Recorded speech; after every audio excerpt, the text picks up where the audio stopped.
So today's critique examines a promotional script for the Moringa Magic supplement that targets audience fatigue and drives traffic to an official website. But right off the bat, the script relies way too heavily on generalized claims of nutrient density without anchoring the product to any specific differentiated scientific evidence. Right, yeah. The core issue there is that the text explicitly promises, biology, not hype. But then the actual evidence provided just completely undercuts that. It totally undercuts it. Exactly.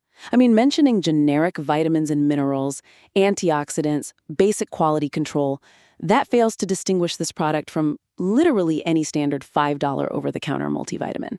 Modern audiences just have absolute ad blindness to those buzzwords. Yeah, I agree we need the science, but I'm a little worried about the pacing here. Like, if we start listing, cell receptors and manufacturing specs, won't we just lose that emotional momentum they've built up with the fatigue angle? Well, you don't need a whole medical lecture. Right. You really just need one or two razor-sharp, scientifically specific phrases. So the fix is to elevate those biological claims by replacing the generic manufacturing statements with unique product-specific differentiators that build authentic credibility. Okay, so when you explain the actual mechanism of how a product works, you're anchoring that emotional momentum to a concrete reality. Yes, exactly. Take their manufacturing line, for example. The quality control one. Yeah.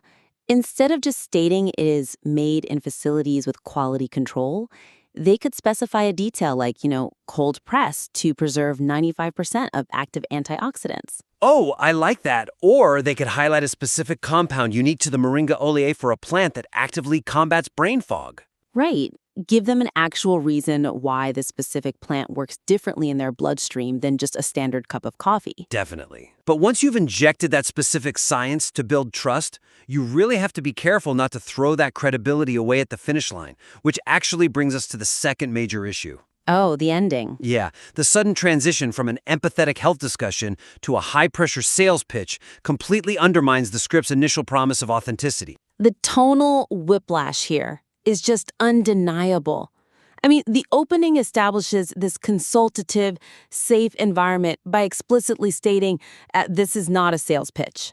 Right, they literally say that up front. Yeah, but then the conclusion leans heavily into these aggressive infomercial tropes, like there's one catch and not sold on Amazon or don't overthink. That instantly triggers audience skepticism because you're basically breaking the psychological contract you just made with them. It genuinely feels like sitting down with a friendly therapist who deeply understands your exhaustion, and then halfway through a major emotional breakthrough, they suddenly pull out a credit card reader and say, "Act now!" Yeah, that completely shatters the illusion of care. So to fix this, the suggestion is to align the closing call to action with the empathetic opening.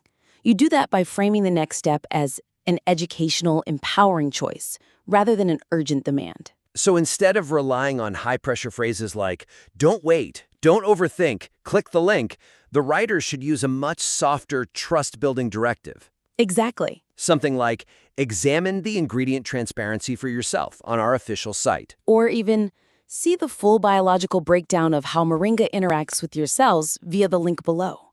It keeps the listener in the driver's seat and respects their intelligence, which proves the consultative tone wasn't just a cheap trick. Great point. So, to wrap up this critique, the piece successfully hooks the audience's pain points, but it requires stronger, specific evidence and a more consistent tone to fully convert a skeptical audience. Right. Swap out the generic quality claims for unique product differentiators and soften the aggressive sales language at the end to match the empathy established in the opening. We would really love to see how this script evolves. Please revise the material and submit it back in for another round of feedback.